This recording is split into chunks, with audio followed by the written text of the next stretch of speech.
এখন তো কেকের পাশাপাশি ডোনাটের বাংলাদেশ হয়ে গেছে। সবাই এখন ডোনাট বানাচ্ছে, খাচ্ছে। আমিও এক্সপেরিমেন্ট করতেছি। হ্যালো এভরিওয়ান, আসসালামু আলাইকুম। কেমন আছেন সবাই? আমি তো বানাতেই আছি আর খাইতেই আছি। এই যে দেখেন, এত বেশি পারফেক্ট হয়েছে মাশাআল্লাহ, মানে দেবে যাচ্ছে পুরো আঙুলটা, এমন একটা অবস্থা। প্লিজ আমার আঙ্গুল ইগনোর করবেন, আমি কাজ করেছি, একদম কালি টালি ভরে অবস্থা খুবই খারাপ। যাই হোক, এখন হচ্ছে এগুলো মানে খুবই ট্রেন্ডে আছে, খুবই চলতেছে।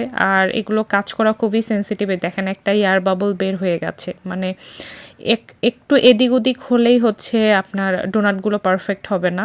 আপনাকে খুবই সাবধানতা অবলম্বন করতে হবে। আর এটা সবচেয়ে বড়, মানে প্রত্যেকটা জিনিসই step by step tricks follow করতে হয়, না হলে আপনার এই ডোনাটগুলো কখনোই পারফেক্ট হবে না। তেলের মেজারমেন্ট, তারপর হচ্ছে তেলের টেম্পারেচার, তারপর হচ্ছে আপনার ড্রাই ইনগ্রেডিয়েন্টস সব কিছু, মানে এ টু জেড সব কিছু আপনাকে হচ্ছে ফলো করতে হবে। এবং পানির পরিমাণও সব কিছু মিলিয়ে হচ্ছে এই জিনিসটা এত বেশি পারফেক্ট হয়। আমি তো যতবারই বানাচ্ছি আমি খেয়ে হচ্ছে ফিদা হয়ে যাচ্ছি। আর এগুলো কিন্তু ফ্রেশ খেতে ভালো, বাসি করবেন খেতে ভালো লাগবে না। যত ফ্রেশ খেতে পারবেন তত ভালো। এজন্য যারা হচ্ছে এখন বিজনেস করছে তারা অনেকেই ট্রাই করে সবাই, যে হচ্ছে ফ্রেশ জিনিসটা হচ্ছে সবাইকে সার্ভ করার বা ফ্রেশ জিনিসটা ডেলিভারি দেওয়ার। এটা ফ্রেশ ছাড়া ভালো লাগে না। আর এটা দেখেই বুঝতে পারতেছেন, জানি না কতটুকু বোঝা যাচ্ছে, তবে আমি তো অবশ্যই বুঝতে পারতেছি। মানে এটা মানে সো সফট, এত সফট হয়েছে, ভিতরটা এত ফ্লাপি। আমি তো মানে গরম গরম দুইটাই খেয়ে ফেলেছিলাম। আর সবচেয়ে মজার জিনিস হচ্ছে এই যে আপনারা হোয়াইট রিংগুলো দেখতে পাচ্ছেন, এটা হচ্ছে এটার একটা খুব বড় বিশেষত্ব।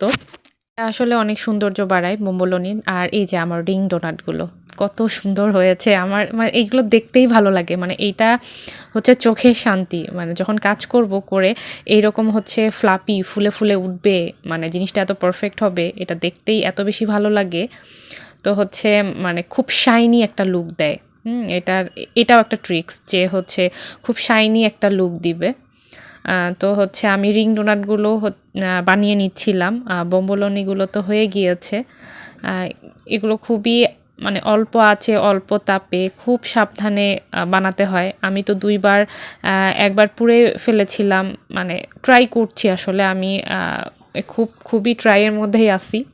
রেগুলার ২-১ দিন পরপরই আমি ট্রাই করতেছি, কারণ আমার মনে হয় যে আমি এখনও পারফেক্ট করতে পারিনি, আমাকে আরও পারফেক্ট করতে হবে, আরও অনেক এক্সপেরিমেন্ট করতে হবে। অনেকে আমার কাছে রেসিপি চেয়েছেন, জানি না কবে দিতে পারবো, তবে অবশ্যই ট্রাই করব আপনাদেরকে রেসিপি দেওয়ার। যেহেতু ভিডিও করি, শেয়ার তো করতে হবে। তো এগুলো হচ্ছে আমি খুব কড়া করব না, কারণ কড়া করলে একদম পুরো মানে জিনিসটার লুকটাই নষ্ট হয়ে যাবে পুরো।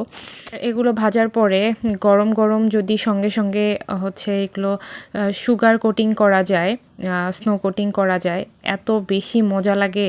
মানে এগুলোর উপরে কোনো চকলেটের টপিংস বা অন্য কোনো কিছু না দিলেও চলে।